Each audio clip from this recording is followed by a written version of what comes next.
Do I like Assassin's Creed games? Assassin's Creed games are like...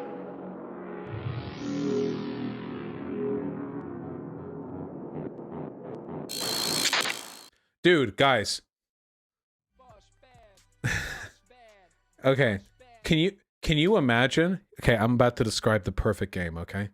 Can you imagine a game with the mechanics and world-building prowess of New Vegas, but with the gunplay and aesthetics of BioShock Infinite? Oh god. Holy shit. Oh, that'd be real good. Both of those games suck, lol. Okay. Okay. Why the Moan Man? Because that'd be pog as shit. Wait, have you finally played New Vegas? I played New Vegas like 8 years ago. I'm replaying it now and doing everything. And doing everything all over again. That game will never exist? Yeah, probably not. Have I tried the Outer Worlds? I played a bit of the Outer Worlds on stream. It just didn't have that magic to me. The thing is, at the end of the day, I don't really like that type of game because those games can be very, very fucking tedious, okay? So the problem is, like, New Vegas doesn't have good gunplay. I hope everyone can agree on that. None of these games do. None of the games on that engine do. Fallout 3 didn't. New Vegas didn't. Fallout 4 doesn't. Obviously, 76 doesn't. None of these games have good gunplay. It's all rickety little plastic toy guns you put, and they, yeah. It wasn't, like, horrible, but it wasn't great. Yeah, the VAT system is fine. But in lieu of that, and you have the story, and you get mixed results. Fallout 3's story was pretty meh, and New Vegas's was pretty, you know, great and everything. But all these games kind of feel like the same game with like a different coat of paint on them, you know? Having played like, because that and Skyrim too, the same type of game. Because the gameplay of these games is always the same. You have your story quests. Oh god. Okay, wait, we're gonna... Okay, so here's the issue, okay? Usually what happens is there are like 2 ways that you play these games, okay? The one of them is you crouch walk across an open world following all of the map markers to collect as much loot and XP and money as possible. You fill your equipment up with as many items that have a arbitrary weight to gold ratio as possible. You fast travel back, sell them, go back to it, and you think in your head like, should I pick this weapon up? Well, it's 600 gold and 2 pounds, and okay, that's worth it. I'll pick it up. And then you sell, and then you go back, and then you do the quest content, and the quest content is incredibly easy because you've been doing all the outer world exploration, and you're rich as fuck, and the game is fucking broken because you have all the best shit and you're high level, and then you do it. And what the quests turn out to be, and this is very disappointing when this happens, is when the dialogue goes on forever and ever and ever, and then it has like the battle sequence, and you just obliterate the battle sequence because you're massively over leveled. New Vegas does this a little bit better because most of the story beats are decently difficult. Like at the end of the Lonesome Road expansion, for example, Ulysses is like strong no matter what. He's strong no matter what you do. He's never not strong. Yeah, I play all these games I play on hardest difficulty, so I'm speaking from that perspective. You can turn off scaling though. Yeah. And New Vegas didn't have enemies level. Well, sometimes it does. There are some enemies that do and some enemies that don't. Dude, you remember the Dead Money end? Yeah. Death Claws. The point I'm getting at is that there are some parts of this type of game that I'm just not super into, you know? It just doesn't grip me that much. And Outer Worlds felt like the worst of it. I don't know. Outer Worlds was like, I go in and it felt so formulaic. Like, oh, here's the town. Here's the items. You go the town. Here are the skills. Here's the follower. And it's like, here's the guy. And you look around and unnamed NPC, unnamed NPC, unnamed NPC. And this one's called Melissa. Okay, well, that's the bitch who's going to have the fucking quests. All right, we go to Melissa and she's got that. And then you go out and you kill the thing, you know. And I just felt like I knew all of it, you know. The problem is that games, the games like that, they need to be constructed really thoughtfully because games like that can't survive exclusively on their mechanics. It's not like a shooter game. A shooter game, a really, really good shooter game, can, like, every successive game can basically just be like a new level set for the previous one. Because if the gunplay is really good, fuck me, I'll just take the gunplay, baby. Just stick me out for the fucking gun. yeah, like I'll stick around for that shit. Fuck yeah.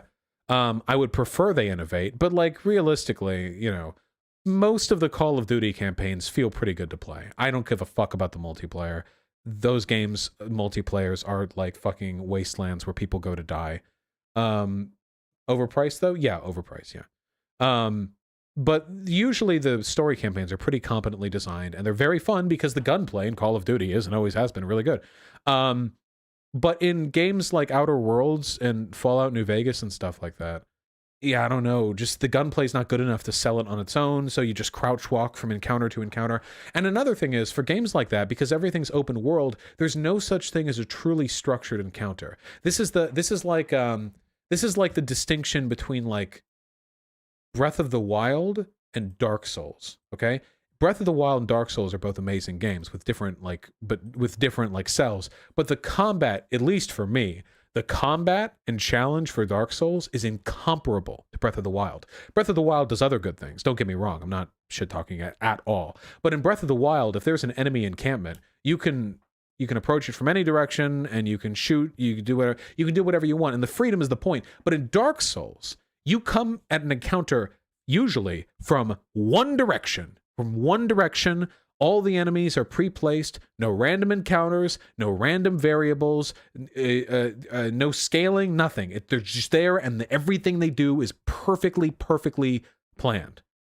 And you run towards it, and you face some really unique challenges because of that. There are parts of like Dark Souls 3 that I'm never going to forget because of how well constructed those fights were. There are so many parts of Dark Souls 3. Like, oh god, it's not just the level design, it's the actual like the way the encounters are, like the way they're set up.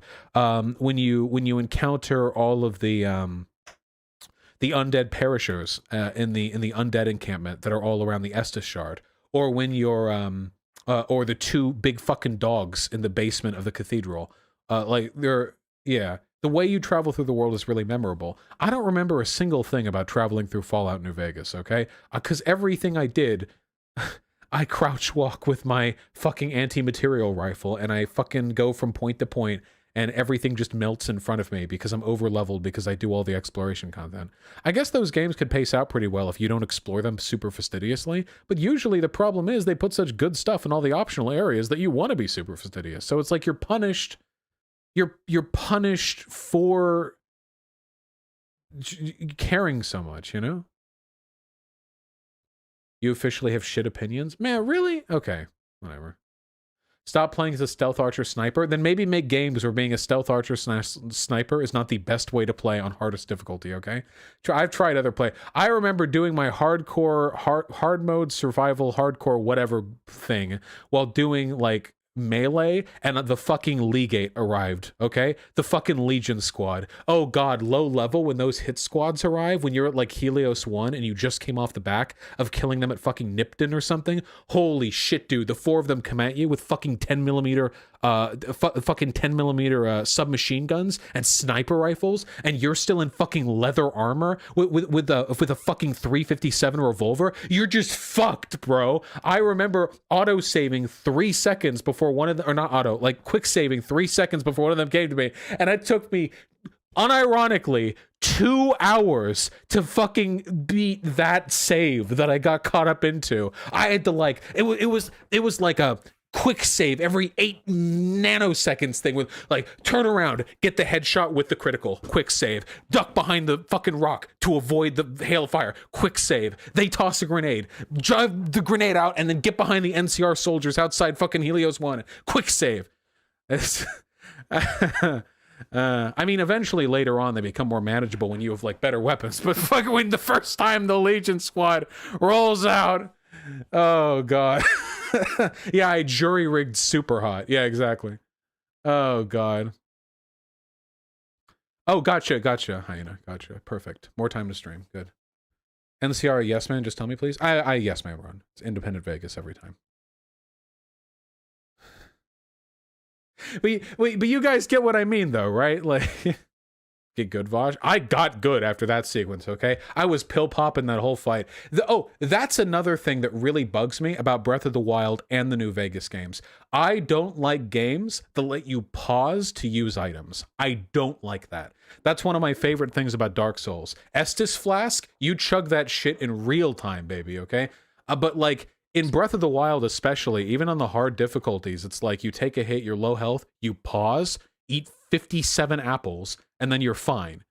But where's the difficulty? As long as you have enough food in your infinite inventory, and as long as you don't die in one hit, which you will never die in one hit because of the way Breath of the Wild is designed, you can always survive.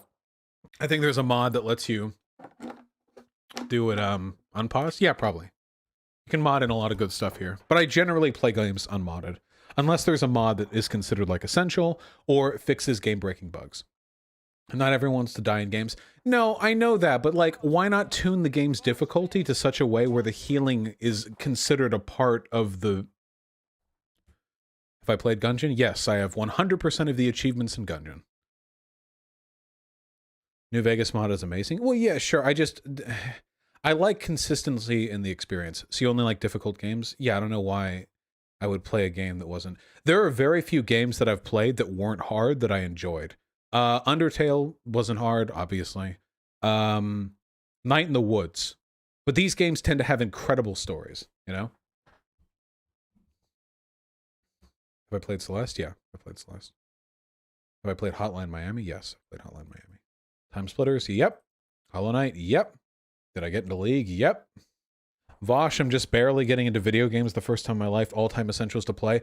Download Mountain Blade, a 12-year-old game, and then just play that for 800 hours, okay? That's all you need.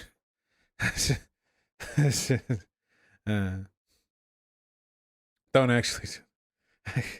Have I played Sekiro? I played Sekiro on stream. I need help. I've not beat the first Dark Souls 3 level in 6 hours. Should I quit? What do you mean level? You mean the point up until you meet the fucking big guy with a halberd? That part? 6 hours? Oof. Yup. Wow. Okay. That's, well, I admire your tenacity. 6 hours at that. Just gotta be thoughtful about that dodge timing, you know? I guess this is just a video game conversation stream right now. I have not played Kenshin now. I would suggest Enderal. It's the New Vegas of Skyrim. Okay. Did I ever do Pathology 2? Yeah, Pathology 2 is one of my all-time favorite games. Did I ever do Genocide Run? I did do Genocide Run. I didn't actually beat Sans. At the time, I wasn't as much of a completionist as I am now, and I didn't care that much. I just kind of wanted to see the opening, I just kind of wanted to get there, you know, but I didn't actually go ahead and beat Sans. Says Undertale isn't hard, can't beat Sans. Well, I could have if I had tried, but I will say that, though, the Genocide Run is hard. Sans is hard, but most people don't do Sans. Most people just do Pacifist or Neutral. It's a full conversion mod. The balance is ass and the game is buggy. Yeah. I don't know, dude. Oh, God, excuse me, sorry. Those games are pretty buggy just on their own. Like Skyrim and crap like that, I don't know. Pretty rough. It's rough out there. The most difficult thing for games, I think, is story writing. So one of the big issues I have is I feel like a lot of games that have excellent stories and characterization, their gameplay and their characters are very, very separate, okay? Like, say what you will about Final Fantasy being a dogshit series for weebs that have no taste in anything, but what was her name? Aerith dying in 7 at like midpoint? Like, that felt like something, you know? Because she had been with your party that entire time. One of the games that did this best I've ever fucking played was, spoilers, fuck you, eat my dick. One of the best games that I've ever played with that regard was fuck, what was it called? Divinity Original Sin 2. Divinity Original Sin is if you're playing on hard mode, very difficult game. You absolutely need your team fucking party mates. You rely on them, and all of them have like incredibly invested, expansive, rich voice acting and individual stories. I actually teared up at one of the character stories. Yeah, for sure. I'm not ashamed to admit it.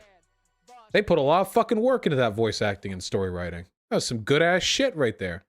Do I like Assassin's Creed games? Assassin's Creed games are like the poo of video games. It's like poo. No, I know. Sorry. Not a big fan. I fucking hate Ubisoft, dude. I'm never playing a goddamn Ubisoft game, okay? Yeah, it's like Call of Duty. I actually, in a way, I almost find it more offensive than Call of Duty. What about Xenoblade Chronicles? The only thing I know about Xenoblade Chronicles is the donkey videos on them, and that one one song from Xenoblade Chronicles 14. With the 15, that one, the donkey video made it look pretty fucking bad. Isn't that the one with like the waifus and they have the big boobies and the guy was like a fucking creepo to them or something? He was like a Jar Jar Binks. No, it's Xenoblade 2. Why am I thinking 14? Huh. I don't know. Okay, who's this guy we're talking to? All right, hold on. Let's pay attention.